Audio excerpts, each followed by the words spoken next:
आज की कक्षा में एक बार पुनः आप सभी का स्वागत है। आज हम सूरदासकृत भ्रमर गीत सार के 18, 19 एवं 20वें पद की व्याख्या करेंगे। पद संख्या 18 आरंभ करते हैं। हमसो कहत कौन की बातें, सुने ऊथो हम समझत नाही, फिर पूछती हैं तातें।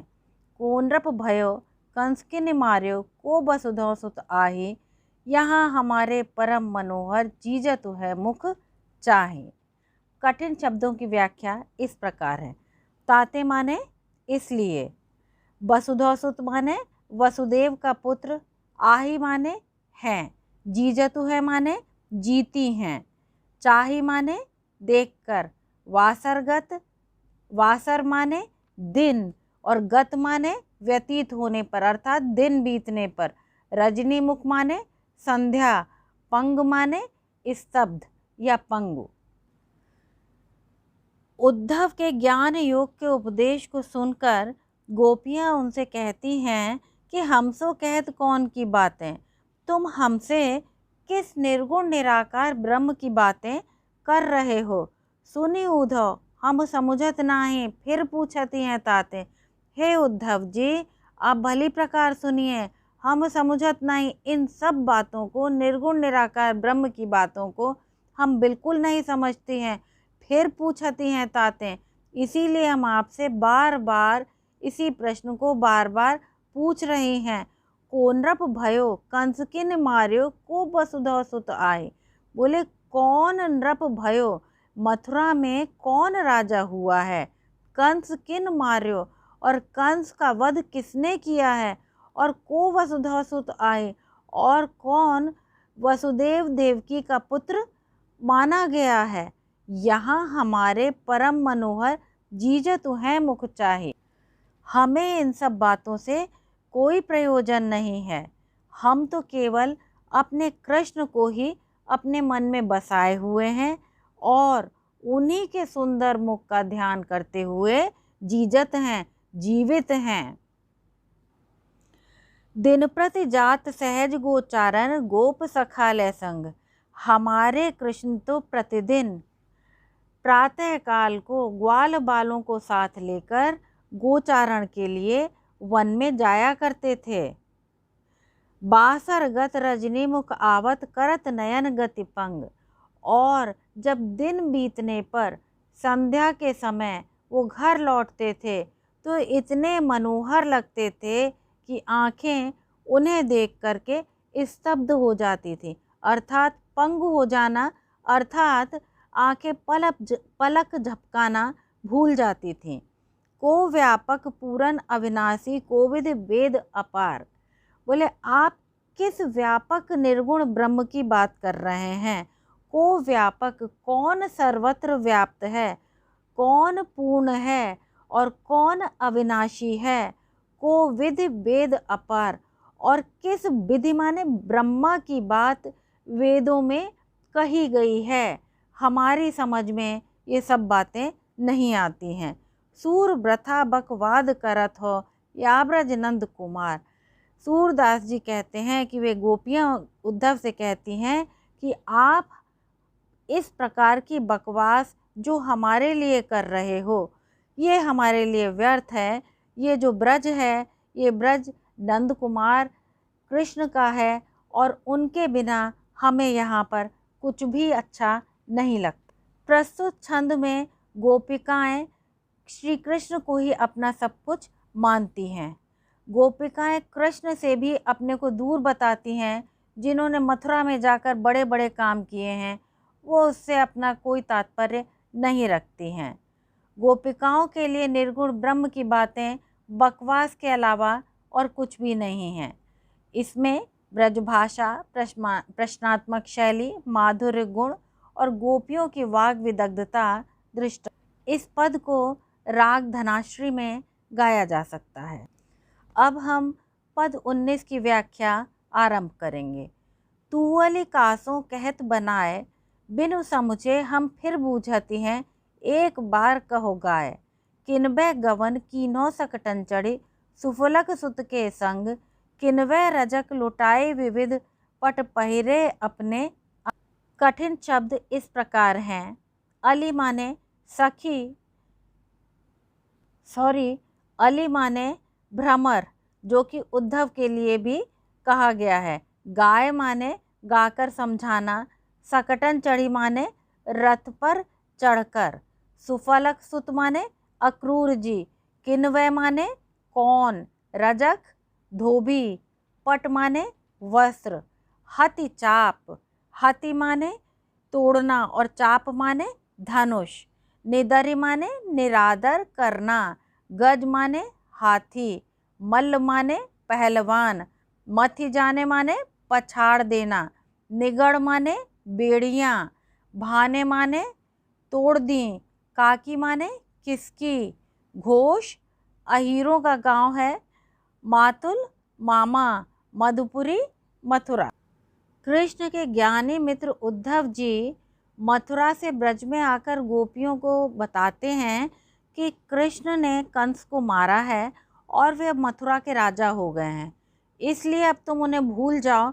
इसे सुनकर गोपियों को क्रोध आ जाता है और गोपियां उनसे स्पष्ट रूप से तू अली कासों कहत बनाए, हे भ्रमर, तुम इस प्रकार की बातें अपने मन से बना बना करके क्यों कह रहे हो? क्योंकि ऐसा संदेश, योग का संदेश कृष्ण जी हमारे लिए नहीं भिजवा सकते हैं। बिनु समझे हम फिर बूझ जाती हैं। एक बार कहो गाय, बोले बिनु समझे हम फिर बूझ जाती हैं। हमें तुम्हारी बातें बिल्कुल समझ में नहीं आ रही हैं। हम फिर से तुमसे पूछती हैं, एक बार कहो गाय, और इस बार तुम हमें बिल्कुल स्पष्ट रूप से बता दो। किन्वय गवन कीन्हो सकटन चढ़े सुफलक सुत के संग। वे कौन थे जो सुफलक सुत अक्रूर जी के साथ रथ पर चढ़कर यहाँ से गए थे। किन्वय रजक लुटाए विविध पट पहिरे अपने अंग।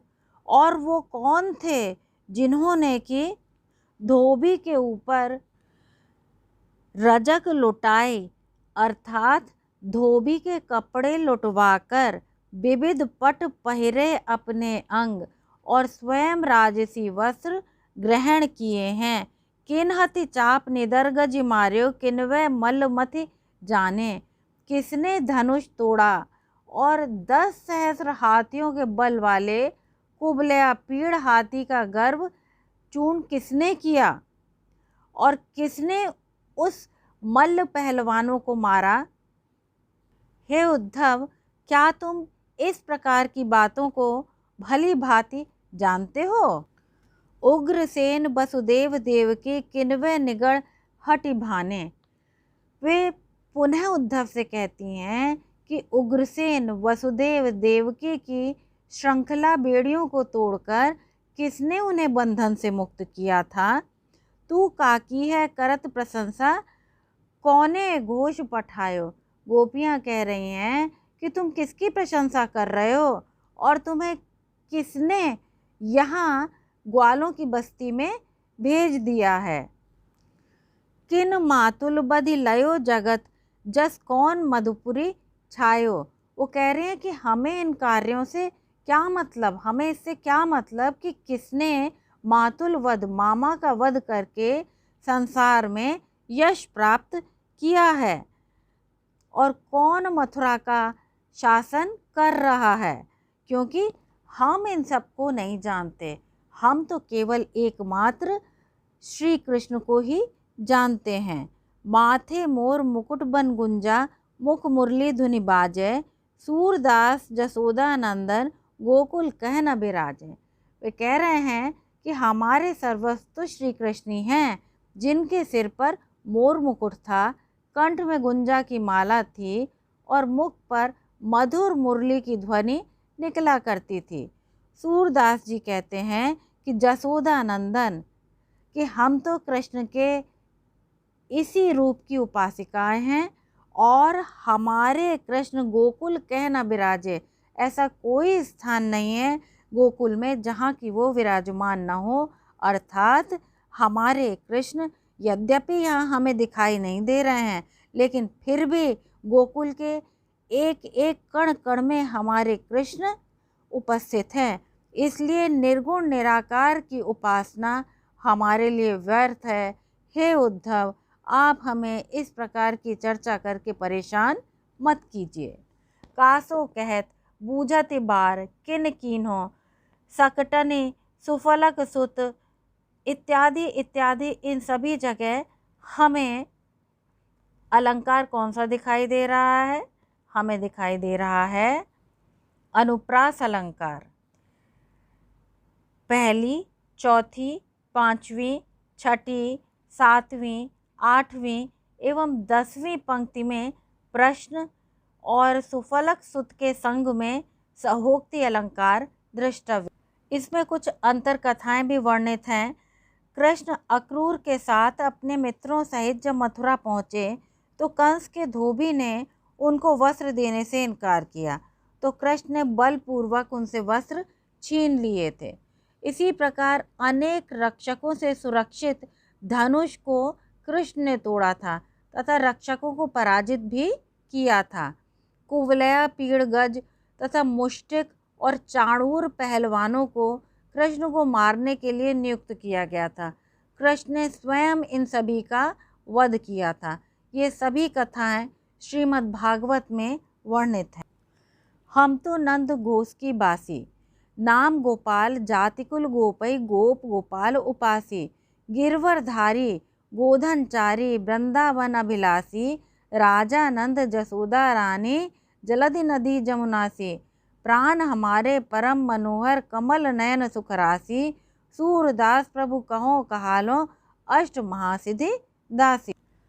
हम तो नंद घोष की बासी। गोपियाँ उद्धव से कहती हैं, हम तो नंद बाबा के गांव गोकुल की रहने वाली हैं।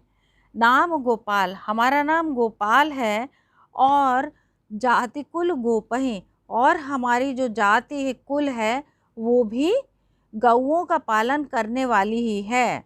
जाति कुल गोपों का ही है।